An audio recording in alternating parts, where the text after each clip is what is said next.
અરે અહીંયા આવે મોગલ ધામે મામા હજારો માણા હોય અને હું તરત કહું કે બાપ મારું મોહાળ આવ્યું છે.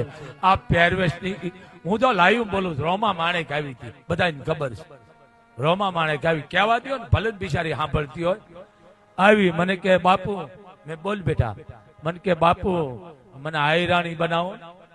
મેં વાત સાચી છે બેટા, આયરાણી એમ ન બનાવે, એમાં અવતાર લેવા પડે. એમાં તને જોતા હોય તો મેં કીધું આયરાણીના પહેરવેશ છે, પોશાક આમ તને પહેરાવીશું, પણ આયરાણી તારાથી બનાવી નહીં બેટા. કારણ કે એના જેવી રહેણી કેણી, એના જેવી હાલ, એના જેવું બોલવું ઈ તારા જ નહીં થાય. કે ઈ વાત સાચી છે. તો કે બાપુ એક દી પૂરતું. મેં ઈ કઈ વાંધો નહીં, પણ એમાં જલમ લેવો પડે બાપ. આ નશો રાખો તમે આયરો દીકરીઓ, જરીક સમજો.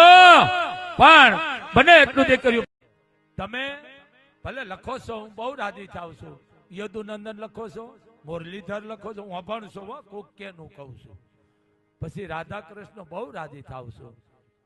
યાદવ કુળ લખો છું, ખૂબ રાજી છું. પણ તમે આશરો આહિતણો અને કૃષ્ણ કુળ અમે છે ઈ કેમ નથી લખતા? હે લખો,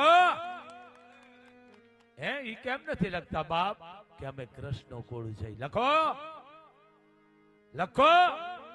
કારણ કે પુરાવા છે બાપુ પાસે. હો સમજી લેજો તમે. ઈ કેમ નથી તમે લખતા? કૃષ્ણ કુળ વાતે સાચી છે ને.